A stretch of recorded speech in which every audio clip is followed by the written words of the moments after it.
আসসালামু আলাইকুম। আশা করি সবাই ভালো আছো।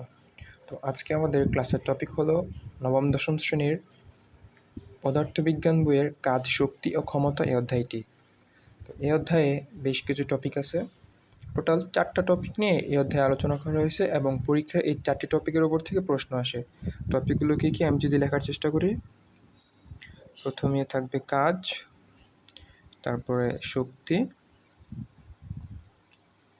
তারপরে ক্ষমতা এবং তারপরে আছে স্প্রিং রিলেটেড কিছু প্রশ্ন থাকে, স্প্রিং। তো এই টপিকগুলো থেকে মোটামুটি প্রশ্ন আসে, তবে এখান থেকে সবচেয়ে ইম্পর্টেন্ট হলো এই শক্তি এবং ক্ষমতা, এই দুইটা টপিক। ঠিক আছে, দুইটা টপিক আমরা আস্তে আস্তে কাজ থেকে আলোচনা শুরু করে এবং একদম স্প্রিং পর্যন্ত ধাপে ধাপে সব কিছু কমপ্লিট করার চেষ্টা করব।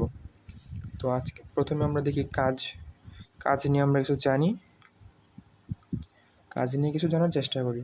এখন কাজ মানে কি? পদার্থবিজ্ঞানের ভাষায় কাজের একটা সংজ্ঞা আছে।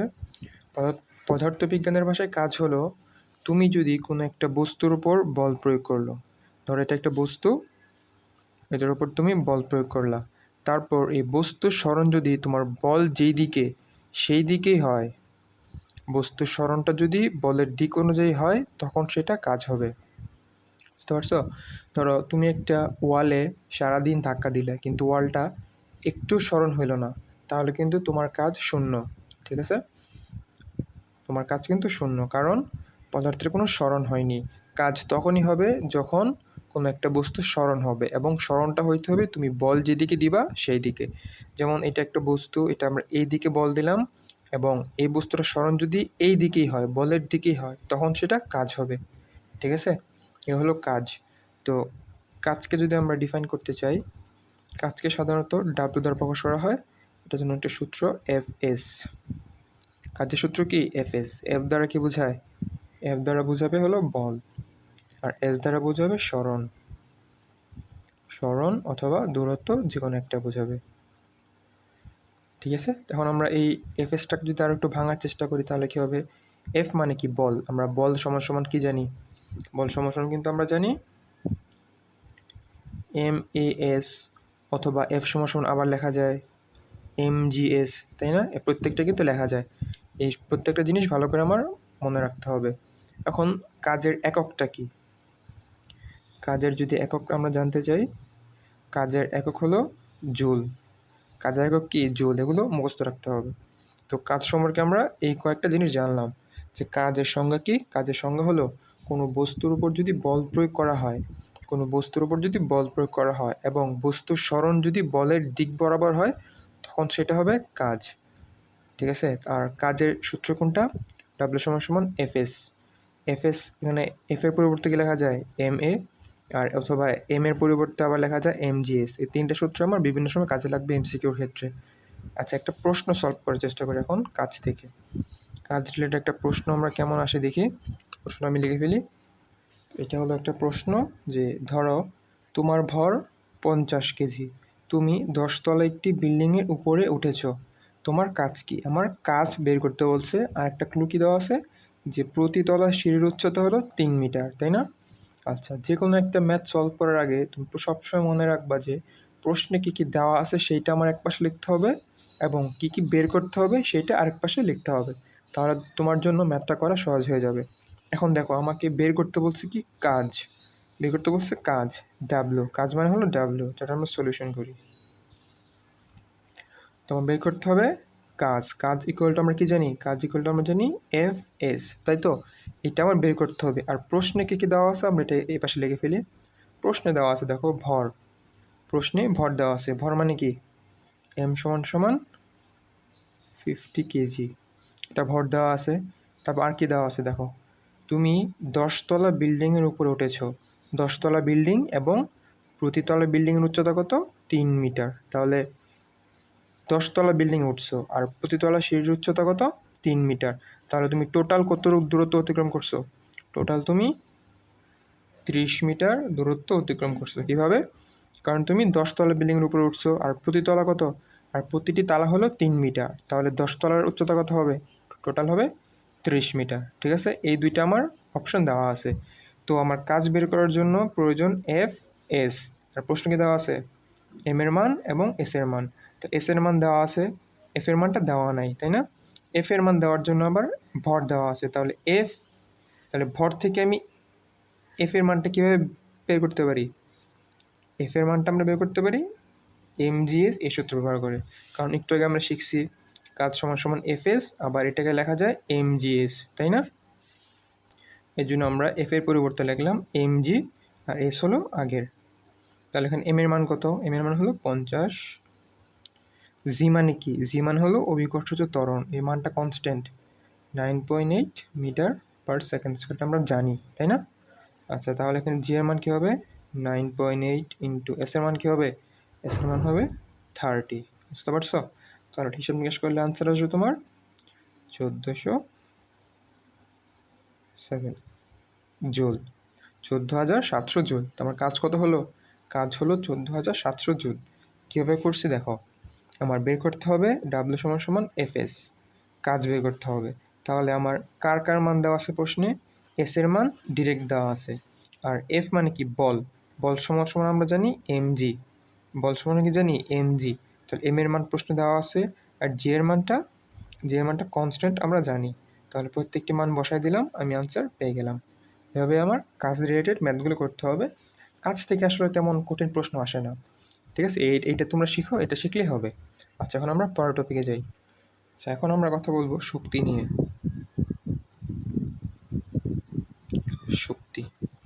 শক্তি তোমার বইয়ে মূলত 2 প্রকার শক্তি নিয়ে কথা বলা হয়েছে, ঠিক আছে? কয় প্রকার? 2 প্রকার শক্তি নিয়ে কথা বলা হয়েছে। একটা হলো গতিশক্তি,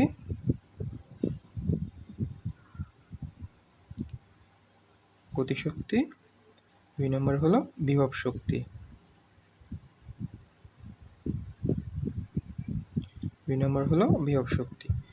শক্তি কয় প্রকার? একটা হলো গতিশক্তি, আরেকটা বিভব শক্তি, ঠিক আছে? এখন শক্তি তো 2 প্রকার জানলাম, কিন্তু শক্তি মানে কি সেটা যদি আমরা না জানি তাহলে কীভাবে হবে? তাহলে এখন আমার শক্তি মানে কি সেটা বুঝতে হবে। শক্তি মানে হলো কাজ করার সামর্থ্য, কাজ করার সামর্থ্য। তাহলে শক্তি মানে হলো কাজ করার সামর্থ্যকে শক্তি বলে। শক্তি কয় প্রকার? শক্তি হলো 2 প্রকার, একটা হলো গতিশক্তি, একটা হলো বিভব শক্তি। আমরা দুইটা একবারে তুলনা করে পড়ার চেষ্টা করব, তাহলে আমাদের এটা সহজে মনে থাকবে। এখন গতিশক্তিতে আসি। গতিশক্তি জিনিসটা কি? গতিশক্তি জিনিসটা হলো যে গতি, কোনো একটা বস্তু গতির কারণে যে শক্তি লাভ করে সেটা হলো গতিশক্তি। গতিশক্তি মানে হলো কোনো বস্তু তার গতির কারণে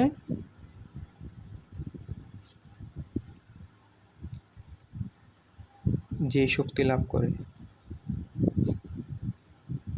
যে শক্তি লাভ করে সেটা হলো আমার গতিশক্তি। আর বিভব শক্তি কি?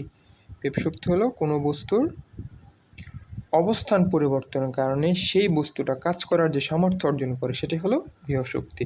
ধরো তুমি একটা বস্তুকে নিচ থেকে উপরে তুললা, তাহলে উপরে তোলার পরে সে বস্তুটা কী হবে? নিচে পড়বে না? এই যে একটা বস্তুকে তুমি উপর থেকে নিচে তুললা, এই তোলার ফলে ওই বস্তুটার মধ্যে যে কাজ করার একটা সামর্থ্য অর্জন হয়েছে সেটাই হলো বিভব শক্তি। কোনো বস্তুর অবস্থান পরিবর্তনের কারণে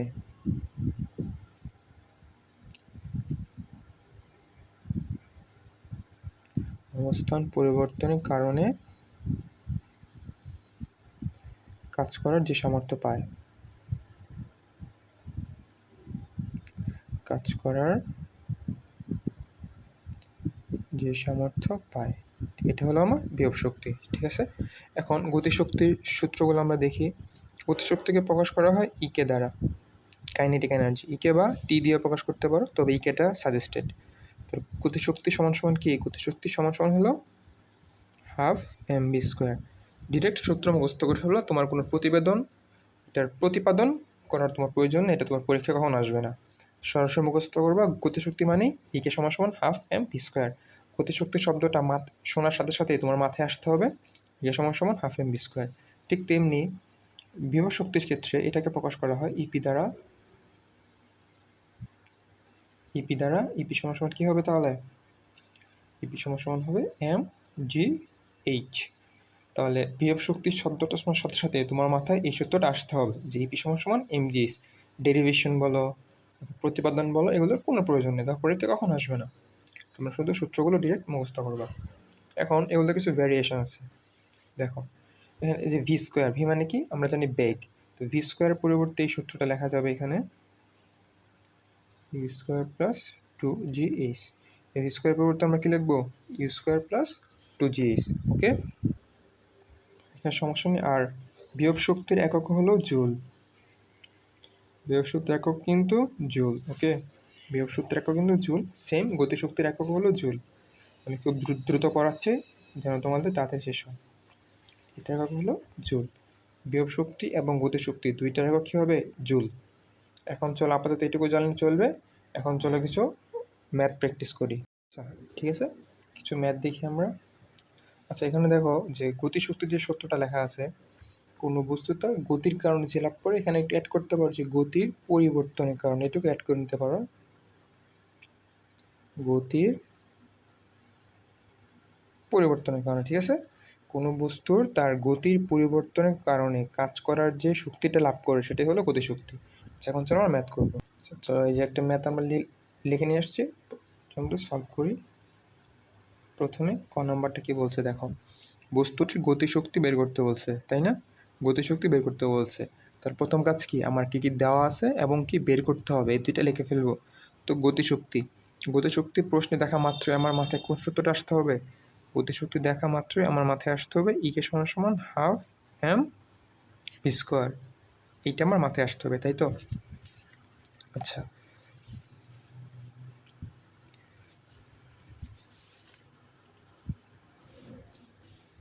এখন কি কি দেওয়া আছে আমরা দেখি। 10 কেজি ভর মানে এম এর মান দেওয়া আছে 10 কেজি। আর কার মান দেওয়া আছে 10 সেকেন্ড ব্যাপী, মানে এটা টি এর মান 10 সেকেন্ড। আর 10 নিউটন বল, এটা কার মান, এটা হলো এফ এর মান, এফ সমান সমান 10, এইটাকে লিখছি কেজি, 10 নিউটন। এগুলো আমার দেওয়া আছে, কিন্তু আমার গতিশক্তি বের করার জন্য আমার এম এর মান লাগবে আর ভি এর মান লাগবে। এখানে কি ভি এর মান দেওয়া আছে, এখানে কিন্তু ভি এর মান দেওয়া নেই, তার মানে আমার টার্গেট হলো ভি এর মানটা বের করার জন্য, তাই তো। আরও দুইটা সূত্র তোমরা শিখে নাও, যে কোনো স্থির যাত্রার ক্ষেত্রে, সূত্রগুলো ভালো করে লিখে নিবা কিন্তু। স্থির যাত্রার ক্ষেত্রে মানে একটা বস্তু স্থির আছে, স্থির থেকে তার গতি আস্তে আস্তে বাড়তেছে, যদি এমন সিচুয়েশন হয় তাহলে কেমন হবে, স্থির যাত্রা। স্থির যাত্রার ক্ষেত্রে দুইটা সূত্র তোমরা মনে রাখবা, এস সমান সমান হাফ এ টি স্কোয়ার এবং ভি সমান সমান এ টি। এই দুইটা সূত্র অবশ্যই আমাদের মনে রাখতে হবে, তাই না। দেখো এখন এখানেও কিন্তু প্রশ্ন কিন্তু বলছে যে স্থির বস্তু, তার মানে এটাও স্থির যাত্রা। তো এখানে স্থির যাত্রার ক্ষেত্রে এই ভি এর পরিবর্তে আমরা কি লিখবো, ভি এর পরিবর্তে আমরা লিখবো এইটি, এই সূত্রটা ইউজ করতে হবে। এখন কেন ইউজ করতে হবে, কারণ এটা স্থির যাত্রা, স্থির যাত্রার ক্ষেত্রে এই দুটো সূত্র মনে রাখবা।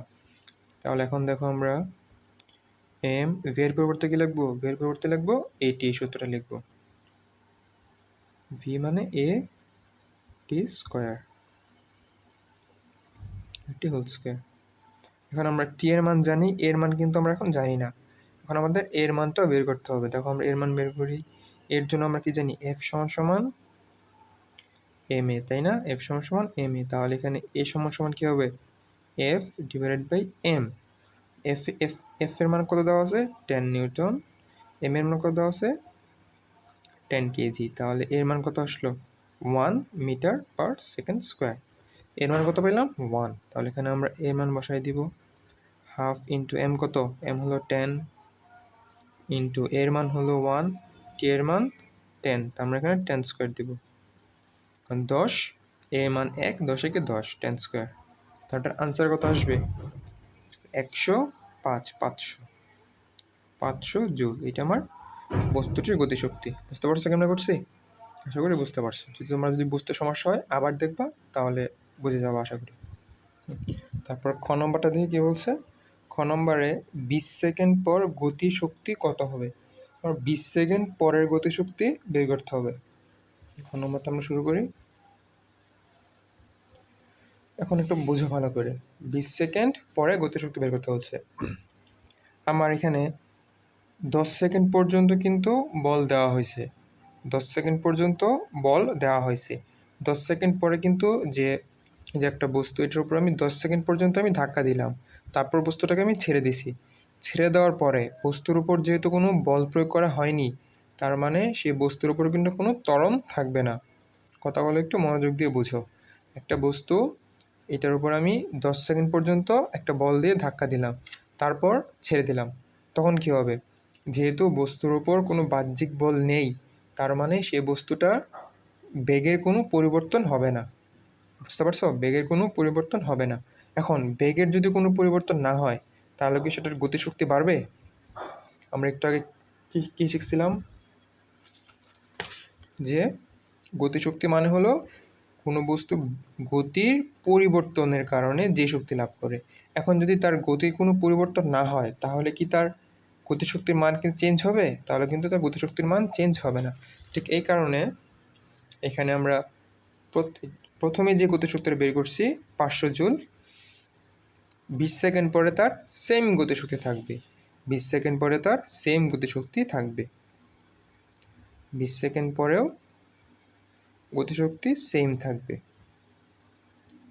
শক্তি সেম। বুঝতে পারছো? আশা করি বুঝতে পারছো। আবার বলি আমি, তাহলে তোমাদের ক্লিয়ার হয়ে যাবে। গতিশক্তি কখন থাকবে একটা বস্তুতে? একটা বস্তুতে গতিশক্তি তখনই থাকবে যখন তার বেগের পরিবর্তন হবে, তাই না? হ্যাঁ।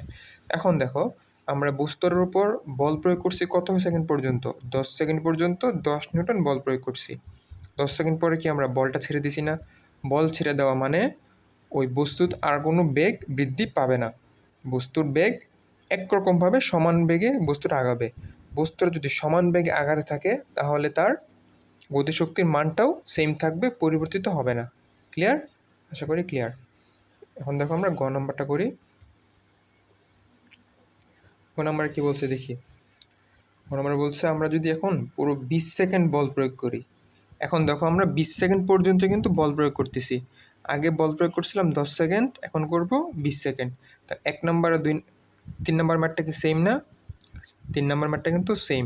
প্রথমে আমরা 10 সেকেন্ড ব্যাপী বল প্রয়োগ করছি, এখন বল প্রয়োগ করব 20 সেকেন্ড পর্যন্ত। করি, তোমাদের বুঝতে যেন সহজ হয়। তাহলে আমাদের গতিশক্তি বের করতে বলছে।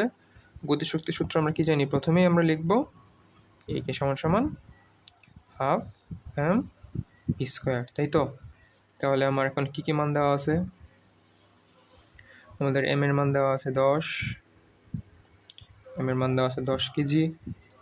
এখন টাইম কত দেওয়া? এখন টাইম কিন্তু 20 সেকেন্ড, টাইম কিন্তু এখন 20 সেকেন্ড। আর কি দেওয়া আছে? বলও কিন্তু সেম। এফ এর মান হলো, এফ এর মান কত হবে? 10 নিউটন, তাই তো? এগুলো মান দেওয়া আছে। এখন এইটাও কিন্তু স্থির যাত্রার ক্ষেত্রে প্রযোজ্য। প্রথমে কিন্তু এটাও কিন্তু আমার স্থির যাত্রার ক্ষেত্রে প্রযোজ্য। তো এইখানেও আমরা এই ভি এর পরিবর্তে কী লিখব? এখানে কিন্তু আমরা ভি এর পরিবর্তে এটি স্কোয়ার লিখব, তাই তো? কারণ এটা স্থির যাত্রা। এম ভি এর পরিবর্তে এটি হোল স্কোয়ার। এখন দেখো আমার কার কার মান লাগবে এখানে? এম এর মান আছে, আমরা টি এর মান জানি, এর মান বের করতে হবে। তো এর মান আগের মতো সেম বের করে ফেলি। এফ সমান সমান এম এ আমরা জানি, তাহলে এ সমান সমান কী হবে? F divided by M. এখানে আমার ত্বরণ আসবে 1, ত্বরণ আসবে 1 মিটার পার সেকেন্ড স্কোয়ার, ঠিক আছে? তাহলে এখানে হাফ আমরা দিই ইন্টু এম ইন্টু এর মান যেহেতু 1, তাহলে টি এর সাথে 1 গুণ করলে 1 হবে। টি এর মান কত? 20, তার মানে 20 কে 20 স্কোয়ার। এম এর মানটা আমরা লিখি না, এম এর মানটা আবার লিখি নিচের লাইনে। এম এর মান 10 ইন্টু 20 স্কোয়ার মানে হলো 400। তাহলে এটার আনসার কী আসবে? ট্রান্সার আসবে 2 দিয়ে 5 কাটলে 4 5 20, 2000, 2000 জুল। এটা আমার আনসার, 2000 জুল। এটা হলো আনসার। বুঝতে পারছো? এই যে আমরা প্রথমে সূত্র ইউজ করছি, তারপর ভি পরিবর্তে এটি স্কোয়ার লিখছি। কেন এটি স্কোয়ার লিখছি? কারণ এটা স্থির বস্তুর ক্ষেত্রে। এই যে আমরা স্থির যাত্রা না, এটা প্রথমে বস্তুটা কী ছিল? প্রথমে কিন্তু বস্তুটা ছিল স্থির, তার মানে এটা স্থির যাত্রা। তো স্থির যাত্রার ক্ষেত্রে আমরা এচ সমান সমান কি লিখতে পারি? হাফ এটি স্কোয়ার, ভি সমান সমান এটি। এখানে কিন্তু আমার ভি এর মানটা লাগবে। ভি এর পরিবর্তে আমরা এটি লিখলাম, তারপর আমরা প্রত্যেকটা মান বসে অঙ্কটা খুব সহজেই করে ফেলছি। আশা করি খুব অল্প সময়ের মধ্যেই বুঝতে পারছো। তারপর দেখো আরেকটি ম্যাথ। এই ম্যাথটা খুবই ইম্পর্টেন্ট, একটা ম্যাথ। এরকম একটা কনসেপ্ট তো পরীক্ষায় থাকবে, এখান থেকে যে কোনো একটা প্রশ্ন আসতে পারে। তার মধ্যে এই প্রশ্নটা খুবই ইম্পর্টেন্ট এবং এই প্রশ্নটাও খুবই ইম্পর্টেন্ট। এই দুইটা প্রশ্ন খুবই গুরুত্বপূর্ণ দুটো প্রশ্ন। চলো আমরা খুব সহজেই এমন প্রশ্ন কীভাবে আমি করতে পারি পরীক্ষায় আমরা দেখে ফেলবো। এই 4টা ম্যাথ তুমি যদি ভালো করে করো, তোমার আর কোনো ম্যাথ পারা লাগবে না। এই 4টা থেকে তোমার পরীক্ষায় কমন আসবে। তো এই 4টা ম্যাথ ভালো করে বোঝার চেষ্টা করো। তোমরা ক নম্বরে দেখি কি বলছে। ক নম্বরে বলছে এ বি সি অবস্থানে বিভব শক্তি কত। এই অবস্থান কোথায়? এই যে এটা হলো এ অবস্থান, এটা হলো বি অবস্থান, এটা হলো সি অবস্থান। এই প্রত্যেকটা অবস্থানে আমার বিভব শক্তি বের করতে হবে। এখানে ঘটনা কী হয়েছে, ধরো 100 মিটার উচ্চতা থেকে একটা বল ছেড়ে দেওয়া হয়েছে। 100 মিটার উচ্চতা থেকে এই বলটা ছেড়ে দেওয়া হয়েছে। তো ছেড়ে দেওয়ার পরে বি অবস্থান এবং সি অবস্থানে বস্তুটার বিভব শক্তি বের করতে বলছে, তাই তো? এখন একটা কথা তোমরা সবসময় মনে রাখবা, আমি আলাদা করে রেখে দিই, যে বিভব শক্তির ক্ষেত্রে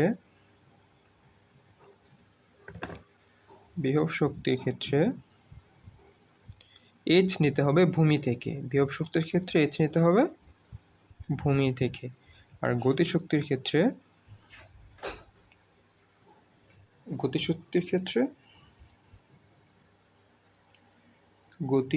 ক্ষেত্রে আমরা এইচটা নিব আমরা উপর থেকে। হ্যাঁ, গতিশক্তির ক্ষেত্রে আমরা নিব উপর থেকে,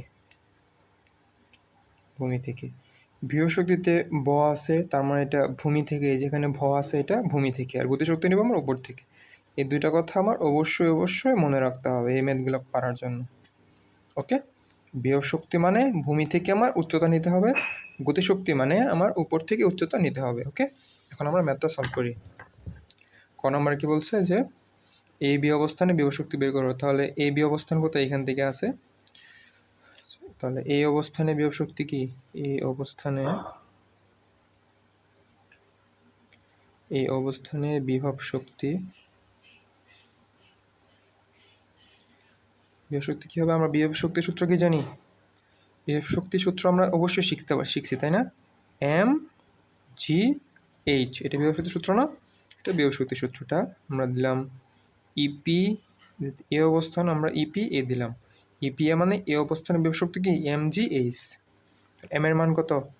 এম এর মান কিন্তু দেওয়া আছে, এম এর মান হলো 2 কেজি। এম এর মান 2 লিখলাম। জি এর মান আমরা মুখস্থ জানি 9.8। এখন আসো ভূমিটা, উচ্চতাটা আমরা কোত্থেকে নিব?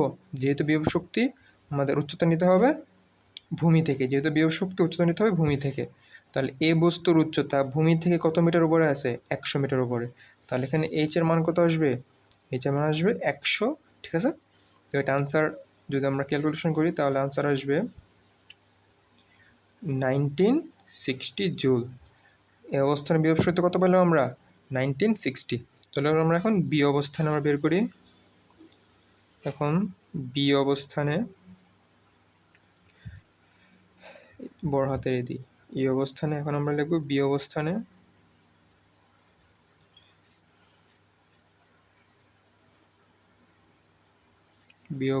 বিভব শক্তিটা কি আসবে? বিভব শক্তি মানে কি? বিভব শক্তি মানেই ইপি সমান এম জি এইচ। বিভব শক্তির কথার সাথে সাথে এই সূত্র আমাদের মাথায় আসতে হবে। এম এর মান কত? এম এর মান প্রশ্ন দেওয়া আছে 2 কেজি। জি এর মান আমরা জানি 9.8। এখন আসো এইচ এর খেলা। বি অবস্থানে আমার উচ্চতা লাগবে। তো বিভব শক্তির জন্য উচ্চতা নিতে হবে ভূমি থেকে। তাহলে বি বিন্দুর উচ্চতা ভূমি থেকে কত মিটার উপরে বলতে পারবা? টোটালটা হলো 100, এইটুকু হলো 40। তাহলে এইটুকুর উচ্চতা কত হবে? এইটুকুর উচ্চতা হবে 60, তাই না? তাহলে 100 মাইনাস 40, তাহলে এইটুকুর উচ্চতা কত হলো? এইটুকুর উচ্চতা হলো 60 মিটার। তাহলে বি বিন্দুর উচ্চতা ভূমি থেকে কত মিটার? 60 মিটার। তো আমরা এখানে এইচ এর জায়গায় কী বসাবো? আমরা এইচ এর জায়গায় বসাবো 60। এই ট্রান্সফার কত আসবে ক্যালকুলেশন করলে? এই ট্রান্সফার আসবে 1176 জুল। ওকে, তাহলে আমরা এ অবস্থানে বিভব শক্তি পেলাম, বি অবস্থানেও বিভব শক্তি পেলাম। তখন সি অবস্থানটা বের করে ফেলি। সি অবস্থানে বিভব শক্তি, সি অবস্থানে বিভব শক্তি আমরা জানি ইপিসি সমান সমান mgh। এম এর মান দেওয়া আছে 2 কেজি, জি এর মান আমরা জানি 9.8 এবং এইচ এর মানটা কি আমাদের এখন দেখতে হবে। তো সি অবস্থানে কত? সি অবস্থানে কিন্তু উচ্চতা 0। কেন 0? কারণ সি বিন্দুরে কিন্তু ভূমিতে অবস্থান করতেছে, সি বিন্দুরে কিন্তু ভূমিতে অবস্থান করতেছে, এই জন্য সি বিন্দুতে উচ্চতা হলো 0। তো আমরা এখানে উচ্চতা বসাবো 0, তার টোটাল আনসার আসলো 0 জুল। সি বিন্দুতে কোনো বিভব শক্তি আছে? সি বিন্দুতে কিন্তু কোনো বিভব শক্তি নেই, সি বিন্দুতে বিভব শক্তি 0। ক্লিয়ার? এই ম্যাথটা, প্রথম ম্যাথটা আশা করি সবাই ঠিকমতো বুঝতে পারছো। সো আমরা খ নাম্বারটা করি। এখন আমরা খ নাম্বারটা সলভ করব। তো খ নাম্বার বলছে এবিসি অবস্থানে গতিশক্তি বের করতে। আমরা প্রথমটা দেখছি বিভব শক্তি বের করছি এবং এখানে বলছে গতিশক্তি। তিনটা, এই যে এ বি সি তিনটা অবস্থানে এখন গতিশক্তি বের করতে হবে। তাহলে এ অবস্থানে কি হবে? এই অবস্থানে গতিশক্তি, গতিশক্তির সূত্র আমরা কি জানি? গতিশক্তির সূত্র আমরা জানি ই কে সমান সমান হাফ এম ভি স্কোয়ার, তাই তো? ই কে সমান সমান হাফ এম ভি স্কোয়ার। এখন এম এর মান আমরা জানি 2 কেজি, এখন ভি এর মানটা বের করতে হবে। তো ভি সমান সমান আমরা কি শিখছিলাম কিছুক্ষণ আগে?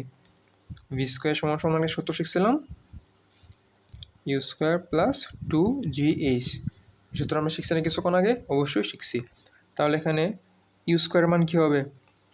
ইউ স্কোয়ারের মানটা কিন্তু 0, কারণ উপর থেকে যখন ছাড়া হয়েছে তখন বস্তুর গতিবেগ ছিল 0। তাহলে ইউর মানটা যদি আমরা 0 দিই, প্লাস 2 ইন্টু 9.8 ইন্টু এইচ এর মানটা এখানে কী হবে দেখো। এইচ এর মানটা কী হবে? আমরা গতিশক্তির ক্ষেত্রে এইচ এর মানটা আমরা কীভাবে নেব? উপর থেকে। তাহলে যেহেতু এ বস্তুটা সর্বোচ্চ উচ্চতায় আছে, তখন উপর থেকে নিলে এটার কিন্তু উচ্চতা আসবে 0। এই বিন্দুর উচ্চতা কিন্তু 0, কারণ এখান থেকে বস্তুটা পড়া শুরু হয়েছে, এই জন্য গতিশক্তির ক্ষেত্রে এর মানটা কত? 0। যদি ভূমি থেকে নেই তাহলে কিন্তু 100 হবে, যদি উপর থেকে নেই এটা কিন্তু সর্বোচ্চ উপরে, তার মানে এখানে বস্তুর উচ্চতা হবে 0। তাহলে এইচ এর মান যদি আমরা 0 বসাই, টোটালটাই কিন্তু 0 হয়ে যাবে। তাহলে ভি এর মান কত পেলাম আমরা? 0। তাহলে এখানে হাফ ইন্টু 2 ইন্টু 0, তাহলে এই অবস্থানে গতিশক্তি কত পেলাম আমরা? 0 জুল। এই অবস্থানে গতিশক্তি 0 জুল। আমরা বি অবস্থানটা বের করি। বি অবস্থানে কী হবে? আবার ইকে, এটা ইকে এ, এটা হবে ইকে বি। সূত্র কি? Half M V square. তোমার এখানে আবার ভি স্কোয়ারের মানটা বের করতে হবে। ভি স্কোয়ার সমান সমান ইউ স্কোয়ার প্লাস 2gh। আবার এখানে ইউ স্কোয়ার মান 0 বসবে, প্লাস 2 ইন্টু 9.8 ইন্টু, এখন দেখো এইচ এর মানটা কি আসে। এখন বি অবস্থানে এইচ এর মানটা কি আসবে? উপর থেকে নিতে হবে না, গতিশক্তি যেহেতু। উপর থেকে এই পর্যন্ত ডিস্টেন্স কত? 40 মিটার। উপর থেকে এই পর্যন্ত ডিস্টেন্স 40 মিটার। তাহলে এখানে আমরা এইচ এর পরিবর্তে বসাবো 40। তো এটা আমি হিসাব নিকাশ করে দেখি কি আসে। তো হিসাব করলে আমার আনসার আসবে 784। তাহলে আমরা মানগুলো এখন সুন্দর করে বসায় দিই। হাফ এম এর মান কত? 2, আর ভি স্কোয়ার মান কত পেলাম? ভি স্কোয়ার মান পেলাম 784। তো টোটাল আনসার কত? 2 কাটা 784 আমার থাকবে, 784 জুল। বুঝতে পারছো বি অবস্থানেরটা? বি অবস্থানে আমরা গতিশক্তি কী পেলাম? 784 জুল। চলো এখন সি বিন্দুর সি অবস্থানে বের করি। সি অবস্থানে গতিশক্তি, গতিশক্তি মানে সূত্র কি? ইকে সি বিন্দুর জন্য সবসময় সূত্র same, half M V square. আবার আমরা এখন এখানে ভি স্কোয়ারের মানটা বের করবো। ভি স্কোয়ার সমান সমান কী জানি? U square plus 2gh। আবার ইউ এর মানটা 0, এটা বাদ থাকবে কি? 2 ইন্টু জি এর মান 9.8। এখন উচ্চতা মানটা কী হবে? সি অবস্থানে উপর থেকে উচ্চতা কত? 100 মিটার। সি অবস্থানে উপর থেকে উচ্চতা কত? 100 মিটার। তাহলে এখানে আমার সি অবস্থানে বসবে 100 মিটার। প্রত্যেকটি কথা ভালো করে মাথায় রাখবে কিন্তু। সি অবস্থানে হবে 100 মিটার। যদি আমি হিসাব নিকাশ করি তাহলে আনসার আসবে তোমার 1960। ওকে, তাহলে আমরা হাফ ইন্টু এম এর মান জানি 2 ইন্টু ভি স্কোয়ারের মান পেলাম 1960। তো আমরা 2 কাটা দিলে 1, 1960 থাকবে, 1960 জুল। ক্লিয়ার? সি অবস্থানের গতিশক্তিও 1960 আমরা পেয়ে গেলাম। তো তাহলে সি অবস্থানেও গতিশক্তি পেয়ে গেলাম। ক্লিয়ার? তাহলে আমাদের এখানে ক, খ এবং গ এই তিনটা কিন্তু আচ্ছা, ক এবং খ শেষ হয়েছে, তাই না? এখন গ নম্বরটা করব। এটা খুবই একটা ইম্পর্টেন্ট ম্যাথ, এটা তো পরীক্ষা অবশ্যই আসবে। দেখো গ নম্বর কি বলছে। গ নম্বরে বলছে এ বি সি বিন্দুর মোট শক্তি সমান। তার মানে এ বিন্দুর মোট শক্তি বের করতে হবে, বি বিন্দুর মোট শক্তি বের করতে হবে এবং সি বিন্দুর মোট শক্তি বের করতে হবে। তারপর তিনটা শক্তি বের হলে আমরা দেখতে পারবো যে প্রত্যেকটা ক্ষেত্রে মোট শক্তি সমান। এখন মোট শক্তিটা মানে কি? এখন মোট শক্তিটা মানে হলো, যেমন এ বিন্দুর ক্ষেত্রে যদি আমরা দেখি, এই বিন্দুর মোট শক্তি, এই বিন্দুর মোট শক্তি সমান সমান হবে গতিশক্তি যোগ বিভব শক্তি। ওকে, মানে গতিশক্তি এবং বিভব শক্তি একত্রে মানে যোগ করলে আমরা মোট শক্তি পাবো। তাহলে বি বিন্দুর ক্ষেত্রে মোট শক্তি কী হবে?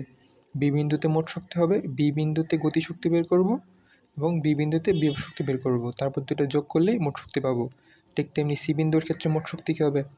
সি বিন্দুর ক্ষেত্রে মোট শক্তি হবে সি বিন্দুর বিভব শক্তি যোগ সি বিন্দুর গতিশক্তি। এটা আমরা করে ফেলি।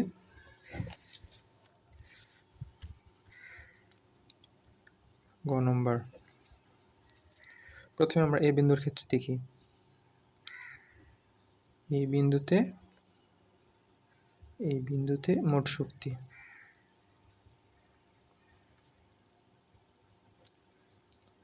এই বিন্দুতে মোট শক্তি মানে কি? এই বিন্দুতে গতিশক্তি যোগ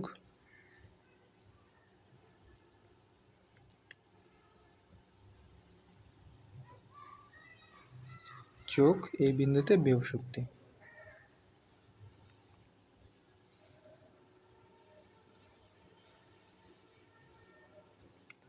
আমরা এই বিন্দুতে গতিশক্তি কত পেয়েছি? এই বিন্দুতে কিন্তু গতিশক্তি আমরা পেয়েছিলাম 0 জোল। তার মানে এই বিন্দুতে গতিশক্তি হবে 0 প্লাস এই বিন্দুতে বিভব শক্তি কত পেয়েছিলাম আমরা? এই বিন্দুতে বিভব শক্তি পেয়েছিলাম 1960। তাহলে আমরা এখানে এই বিন্দুতে বিভব শক্তি যোগ দিব 1960 জোল। টোটাল কত? টোটাল 1960 জোল। এখন আমরা বি বিন্দুতেও মোট শক্তি বের করলে দেখবো এই মানটা আসবে, সি বিন্দুতেও মোট শক্তি বের করলে দেখবো সেম মানটা আসবে। তো এখন বি বিন্দুর ক্ষেত্রে বের করি। বি বিন্দুর মোট শক্তি সমান সমান তাহলে কি? বি বিন্দুর গতিশক্তি যোগ বি বিন্দুর বিভব শক্তি। তাহলে বি বিন্দুর গতিশক্তি কত পাইছিলাম? 784। বি বিন্দুর গতিশক্তি লিখবো 784 যোগ বি বিন্দু বিভব শক্তি কত পাইছিলাম আমরা? বি বিন্দু বিভব শক্তি ছিল 1176। টোটাল কত? Total 1960 joule. ওকে, সি বিন্দুর ক্ষেত্রে দেখি। সি বিন্দুতে মোট শক্তিটাও সেম আসবে। সি বিন্দু গতিশক্তি কত ছিল? 1960। গতিশক্তি 1960 প্লাস সি বিন্দুতে বিভব শক্তি কত? সি বিন্দুতে বিভব শক্তি ছিল 0 জুল। 0, তাহলে টোটাল কত? টোটাল 1960। শেষ। দেখছো প্রত্যেকটা ক্ষেত্রে কিন্তু মোট শক্তি সমান আসছে। ওকে, আচ্ছা, তাহলে আমাদের ক, খ, গ শেষ। এখন ঘ নম্বরটা দেখব যে ভূমি হতে কত উচ্চতায় গতিশক্তি বিভব শক্তির দ্বিগুণ হবে। এখানে ম্যাথটা করি, দেখো গ নম্বরটা। তো ভূমি থেকে এখানে ঘটনাটা কি হয়েছিল যে একটা বস্তু আমরা এখানে ছিল, তারপর সেটাকে ছেড়ে দেওয়া হয়েছে, ছেড়ে দিলে একটা নিচে পড়ছে। এখন প্রশ্ন আসছে যে উপর থেকে নিচ পর্যন্ত কোন বিন্দুতে গতিশক্তি বিভব শক্তি দ্বিগুণ হবে। আমরা ধরি এই পয়েন্টে গতিশক্তি বিভব শক্তি দ্বিগুণ হবে। এটা আমরা দিলাম, ধরো এটা আমরা পি বিন্দু, এটা আমরা প্রশ্নে এ বিন্দু দেওয়া আছে, এটা এ বিন্দু, এটা বি বিন্দু, এটা সি বিন্দু। আমরা ধরে নিলাম যে বি বিন্দুতে বিভব গতিশক্তি বিভব শক্তি দ্বিগুণ হবে, এই পয়েন্টে আমরা ধরে নিলাম। তাহলে ধরি এইটুকু হবে এক্স আর এইটুকু কত হবে? এইটুকু কিন্তু হবে 100 মাইনাস এক্স, 100 মাইনাস এক্স। কারণ কি? কারণ সবটুকু হলো 100 মিটার। তাহলে এইটুকু যদি আমরা এক্স ধরি, তাহলে এইটুকু কি হবে? এইটুকু হবে 100 মাইনাস এক্স। ওকে, আচ্ছা, এখন এইখানে কি হবে? গতিশক্তি বিভব শক্তির দ্বিগুণ হবে। আমরা এখন লিখি তাহলে বি বিন্দুতে গতিশক্তি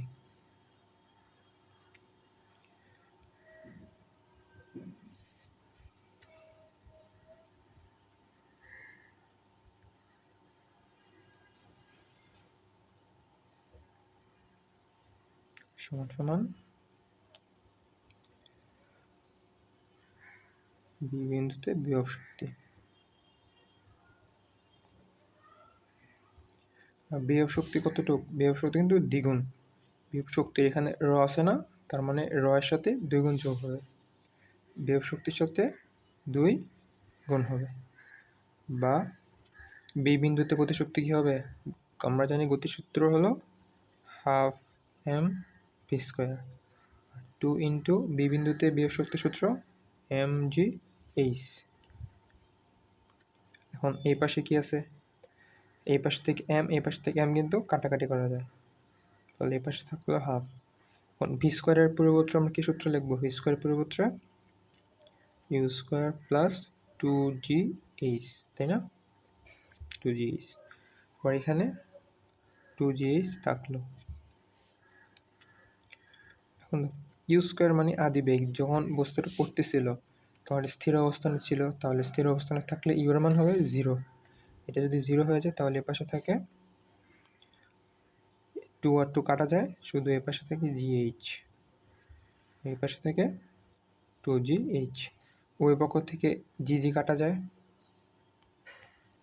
বা এই পাশেও থাকে h, এই পাশে থাকে 2h। এখন এই h এর পরিবর্তে আমরা কি লিখতে পারি? গতিশক্তির ক্ষেত্রে উচ্চতা ধরতে হয় কোত্থেকে? গতিশক্তির ক্ষেত্রে উচ্চতা ধরতে হয় উপর থেকে নিচ পর্যন্ত, মনে আছে? গতিশক্তির ক্ষেত্রে আমরা উচ্চতা ধরবো উপর থেকে নিচ, তাহলে এইখান থেকে এ পর্যন্ত উচ্চতা কত ধরছি? 100 মাইনাস এক্স। তার মানে এই এইচ এর পরিবর্তে আমরা এখানে লিখবো 100 মাইনাস এইচ। আর বিভব শক্তির ক্ষেত্রে উচ্চতা ধরতে হয় ভূমি থেকে, তাহলে বি বিন্দুতে ভূমি থেকে উচ্চতা কত? এক্স। তাহলে এখানে এইচ এর পরিবর্তে আমরা লিখবো এক্স। এখন এখান থেকে এটা এক্স হবে, তখন এখান থেকে আমরা এক্স এর মানটা খুব সহজে বের করতে পারি। বা এক্স যদি দুই পাশে যায় তাহলে টোটাল হবে 3x সমান সমান 100। বা এক্স এর মান কত আসলো? 100 divided by 3 equal to 66.67 metre. Okay, এটা আমার আনসার। তাহলে এক্স এর মান কত পেলাম? 66.67 মিটার। তাহলে এইখান থেকে এই পর্যন্ত উচ্চতা কত হবে? 66.67 মিটার। অর্থাৎ উত্তরটা কিভাবে লিখবো তাহলে? সুতরাং ভূমি হতে 67 মিটার উচ্চতায় গতিশক্তি বিভব শক্তির দ্বিগুণ হবে। আশা করি তোমরা খুব সহজে বুঝতে পারছো। যদি কোথাও বুঝতে সমস্যা হয় বারবার ভিডিওটা দেখবে, তাহলেই ক্লিয়ার হয়ে যাবে। এখানে যে এক্স মান ধরছি, এক্স থেকে 100 মাইনাস এক্স ধরছি, এইটা কিন্তু এখানের মেইন একটা বিষয়, যে আমরা বিভব শক্তির ক্ষেত্রে আমরা উপর থেকে নিচ পর্যন্ত দূরত্ব ধরবো, এবং বিভব শক্তির ক্ষেত্রে আমরা নিচ থেকে উপর ধরবো, এবং গতিশক্তির ক্ষেত্রে উপর থেকে নিচ পর্যন্ত আমরা উচ্চতাটা নিব, তাহলে হয়ে যাবে। এখন এখানে তোমার দ্বিগুণের পরিবর্তে 3 গুণ দিতে পারে, 1/3 দিতে পারে, যা ইচ্ছা দিতে পারে। 1/3 হলে কী হইতো? এখানে 1/3 হয়ে যাইতো।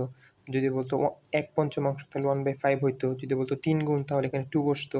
তারপর সমীকরণটা কিন্তু সেম। এখানে এক্স এর মান বের হলেই আনসার চলে আসবে। আসলে ক্লিয়ার? আজকের ক্লাস এ পর্যন্তই। আজকের ক্লাসটি এ পর্যন্তই।